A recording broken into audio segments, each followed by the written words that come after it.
यशोमती मैया के नंद लाला।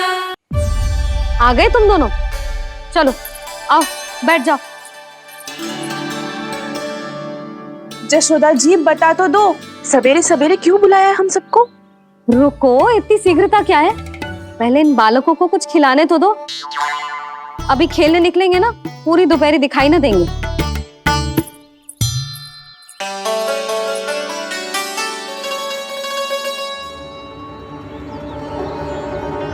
मैया देखो ना कैसे अपने आभूषणों का दिखावा कर रही है जी सुलोचना।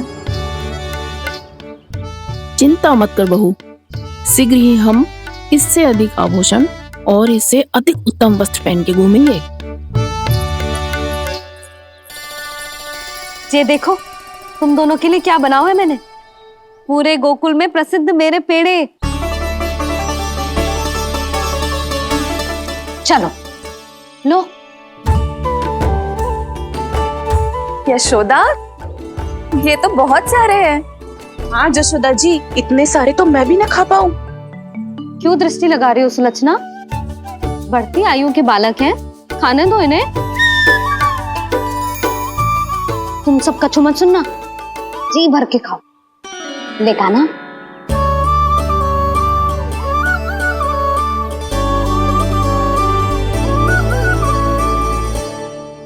हे नारायण, मैंने अपने कान्हा को जो सिखाओ है, बस वे उसे स्मरण रखें और उसका पालन करें। ले और ले ले ले।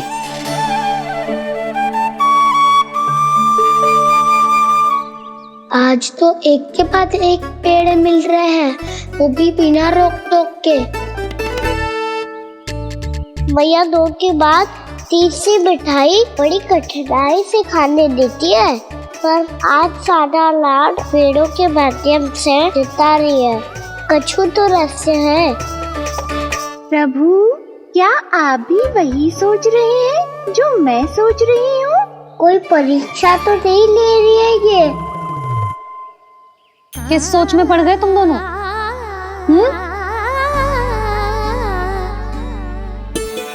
खाओ ना। जब तक पेट और मन दोनों ना भर जाए तब तक खाओ। बस यशोदा, इतना पर्याप्त है। अरे ना जिज्जी, घर के शुद्ध मावा और गुड़ के बने, कितना भी खा ले कोई हानि ना होगी। लो और लो।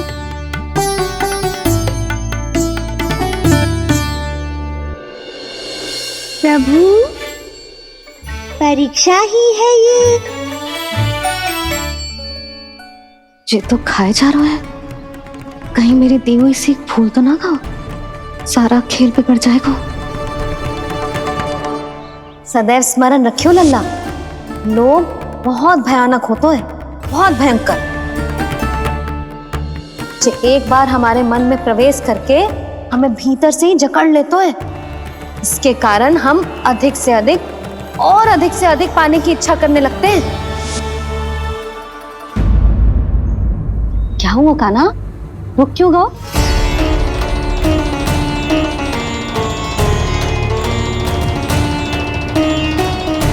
आपने तो सिखाया था मैया, जितनी आवश्यकता हो उतना ही लेना चाहिए, लोभ कभी ना करना चाहिए।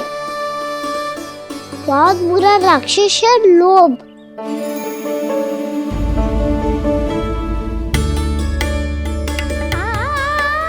बुरा और खाने में कोई बुराई ना है कान्हा, ले ले। ना मैया, लो मैं अधिक खाऊंगा तो फिर पेट पकड़ के बैठना पड़ेगा।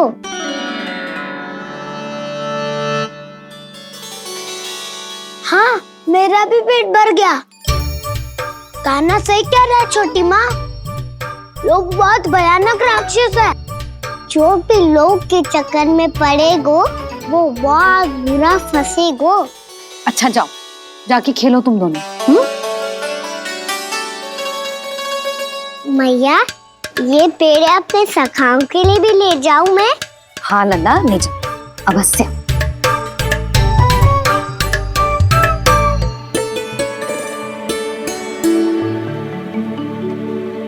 देखो, जो बात इन नन्हे से बालकों को भी समझ में आ रही है, वो तुम सबकी समझ क्यों ना आ रही?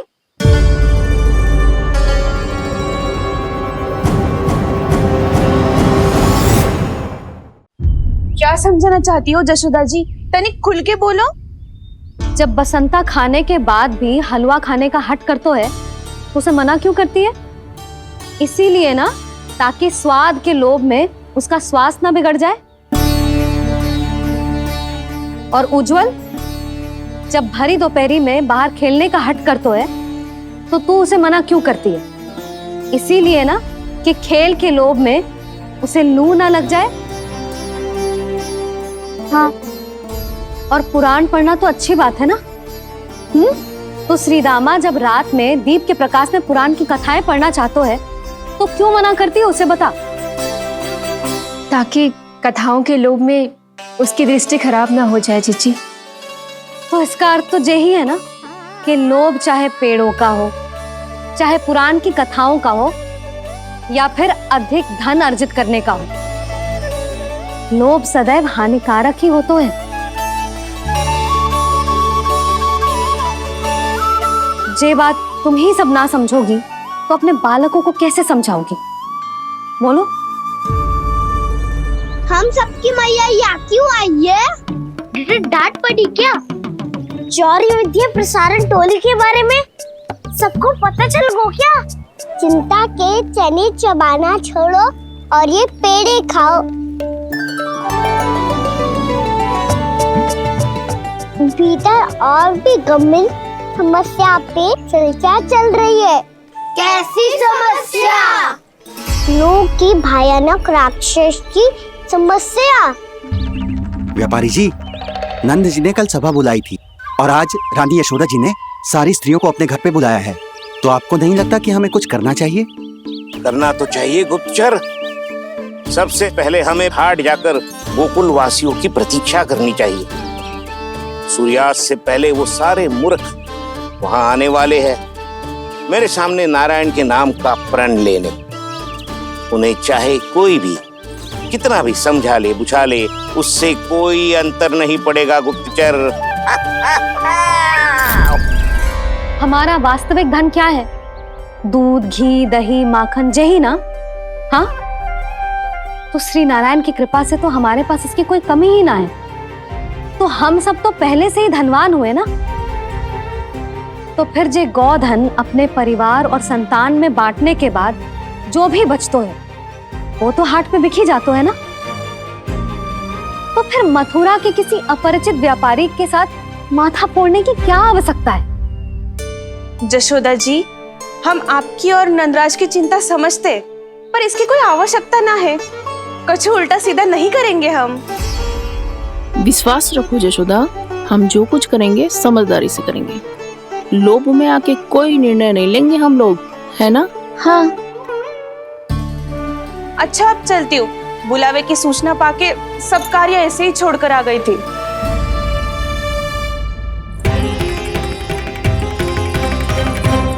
अब किसको घेर लियो? लोभ के भयानक राक्षस ने। ये तो तभी पता चलेगा जब वो सब बाहर आएंगी। तब तो सबको बहुत ध्यान से देखना पड़ेगा।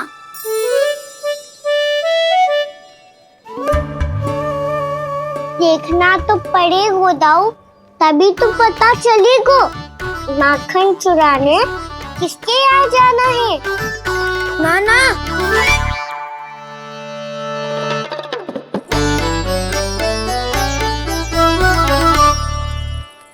लोग का राक्षस तो उनके पास दिख ना रही हुआ है।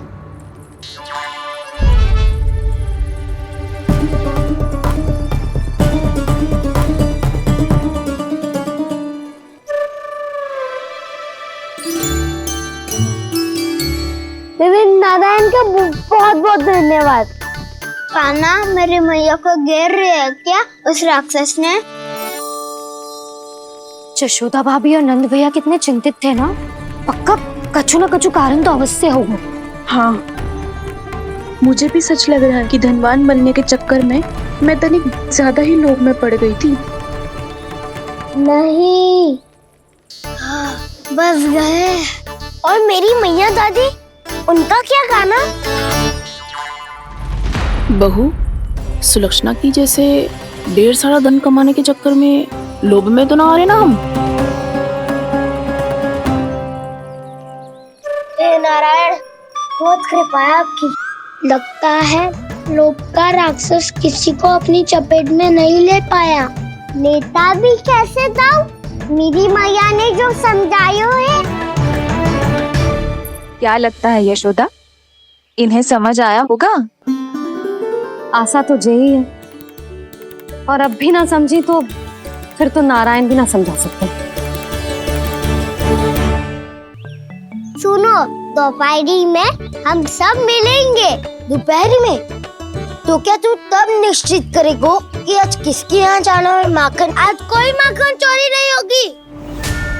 क्षमा करना राव, भैया के का समझाने के बाद भी जिसके समझ में कछु ना आई हुई थी, उसके घर चोरी तो करनी पड़ेगी आज।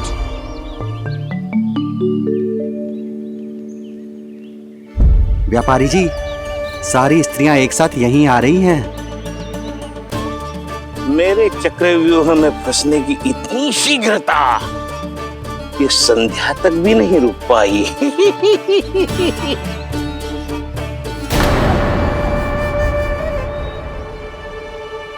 पर ये आपके तरफ ध्यान क्यों नहीं दे रही हैं? लगता है गोकुल की रानी ने इनको पाठ पढ़ा ही दिया। अब आपको ही कुछ करना होगा व्यापारी जी। करूंगा, अपनी चाल सबसे अंत में चलूंगा, किंतु अभी उनके लिए एक घोषणा ही पर्याप्त होगी। तुमने सबको सूचित तो कर दिया है ना कि सबको अग्रिम धनराशि मिलेगी, वो भी दूध, दही, माखन, घी बेचने के बाद नहीं, वो पहले ही मिला करेगी। वो भी केवल एक दिन की नहीं, पूरे सप्ताह की। मैं बिल्कुल सही कह रही थी। यशोदा जी और नंदराज व्यर्थ ही चिंता कर रहे थे। यदि इन व्यापारी जी के मन में कोई मैल होता, तुझे अग्रिम धनराशि थोड़ी ना देते। बात तो तुम सही कह रही हो सुलक्षणा।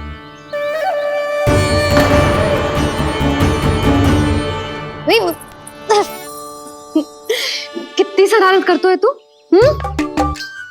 काजल लगाने दे मुझे। भैया, पहले मुकुट लगाओ ना।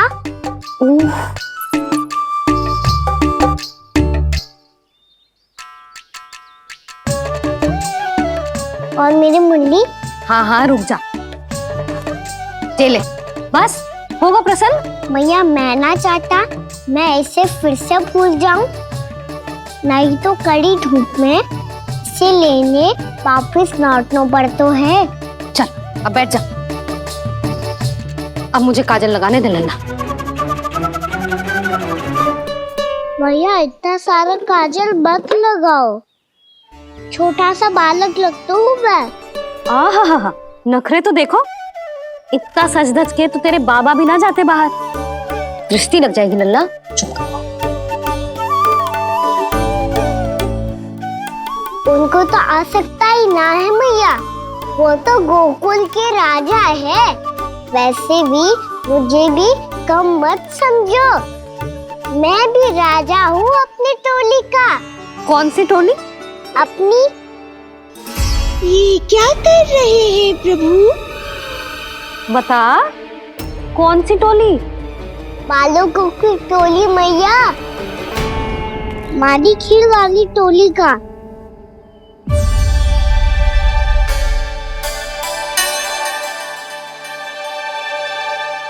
क्या हुआ जी? देखो जी, आप इतनी चिंता मत ही करो। आप गोकुल के राजा हो और जे बालकों की टोली का राजा है, तो मैं भी जसोदा हूँ, मैं कोई कम थोड़ी ना हूँ। मैं भी गोकुल की स्त्रियों की रानी हूँ। मैंने सबको समझाओ है, सब समझ गई हैं। उपनंद भैया से बात करके आ रहा हूँ अभी। पता चलो है कि उस व्यापारी ने अग्रिम राशि का लोभ दिया है सबको। मुझे ना लगता तुम्हारे समझाने का कोई लाभ हो। अभी तो ये सब समझ के गई, बोल के भी गई कि अब उस व्यापारी के फेर में ना फंसेंगी। इतनी शीघ्र पलट गई। इन सब में अपनी बुद्धि ना है क्या? जब कोई विकार मन में बस जाता है ना यशोदा, तो सूझबूझ सब समाप्त हो जाती। तो मुझे ही कच्चू करना पड़ेगा। मैया मैं जाऊं? हाँ तू जा।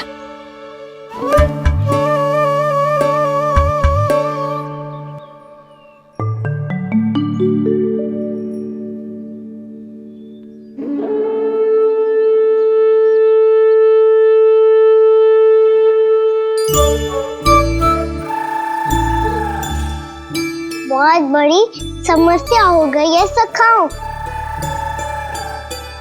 कैसी समस्या? लोभ का भयानक राक्षस कहीं ना गयो, वो अभी भी यही है। मुझे पता था। और इसका सबसे अधिक प्रभाव तो मेरी मैया और दादी पर ही हुआ है। तुम सच कह रहे हो उज्जवल? हाँ। अरे कछु ना बलदाऊ, जे बड़ बोला तो ऐसे ही बात करते रहेगा बड़ा चढ़ा के। बड़ा चढ़ा के नहीं बोल रहा हूँ मैं। आज से घर पे दूध दही माखन घी सिर्फ एक बार ही मिलेगा। पर क्यों? ताकि अधिक से अधिक दूध दही माखन घी बचाकर उस व्यापारी को 2 गुना मूल्य पे बेचा जाए। इतने से तो काम ना चलेगा। उस सुलक्षणा से, और मैं तो कहूँ सुलक्षणा से ही क्यों, पूरे गोकुल में सबसे अधिक धनवान बनना है तो और माखन जमा करना पड़ेगा। हाँ हाँ मैया, लाओ मैं इसे ऊपर रख देती हूँ। चोरी चुपके से खा तो ना जाएगी ना? तेरी घबराहट बता रही है कि घर से निकलने से पहले तूने थोड़ो माखन तो खाया है। सच्ची बोल। ना ना मैया, मैं क्यों माखन खाऊंगी? मैं भी तेरी मैया हूँ लाली, माप के रखो तो मैंने।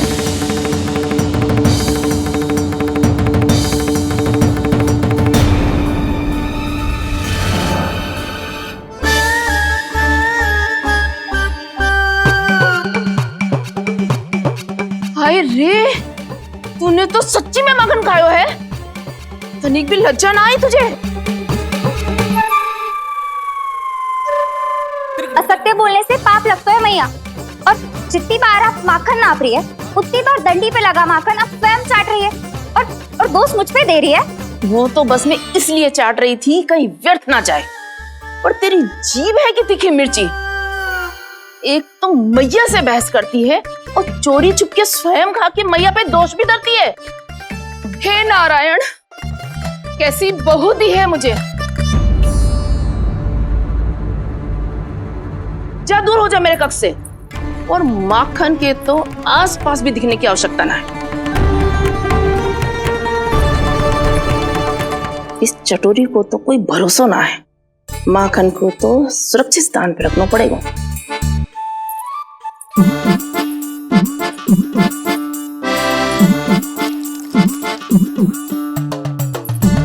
यदि बहू ने अब मटकी उतारने को प्रयास किया तो अचानक पानी गिर जाएगा और घबरा के वो चिल्लाएगी और मुझे पता पड़ जाएगा। मैया,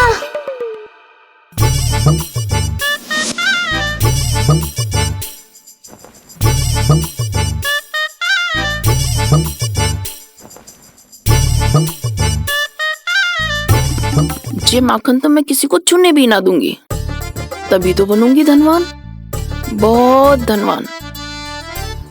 मैया माखन बेचने कहीं अकेली ना निकल जाए। ये तो पता भी ना चलने देगी कि कितना धन मिलो है। इन्हें अकेली धनवान ना बनने दूंगी मैं भी बनूंगी धनवान, बहुत धनवान। पहले तो जब चाहे तब भरपूर माखन खा सकता था, पर अब दोनों तो ऐसे संभाल के रखती हैं कि जैसे माखन की मटकी ना स्वप्न का कलश हो। मेरे यहाँ भी ऐसा ही हो रहा है। नारायण का बहुत बहुत धन्यवाद। नंदजी और जशोदा जी की बातों में आने से पहले ही सत्य का पता चल गया।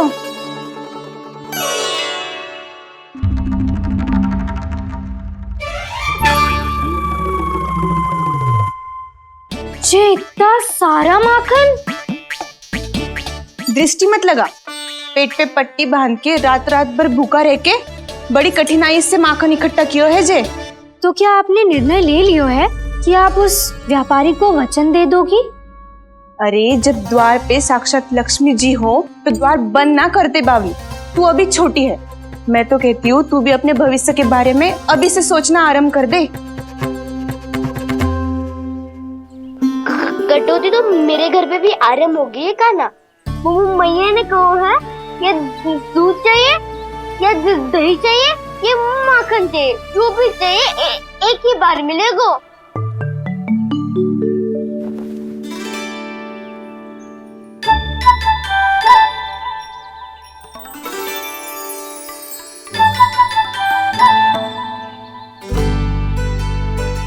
तब हमारी टोली को ही कुछ करना पड़ेगा। तुम सबको तुम्हारा अधिकार मिले ये हमारा कर्तव्य है।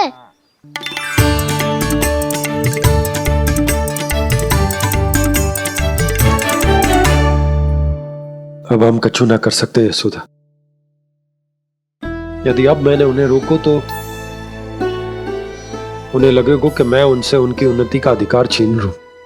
दूध दही माखन पे सबसे पहला अधिकार बछड़ों का होता है, फिर घर के बालकों का, और ये अधिकार हमें दिलाना चाहिए, है ना दाऊ?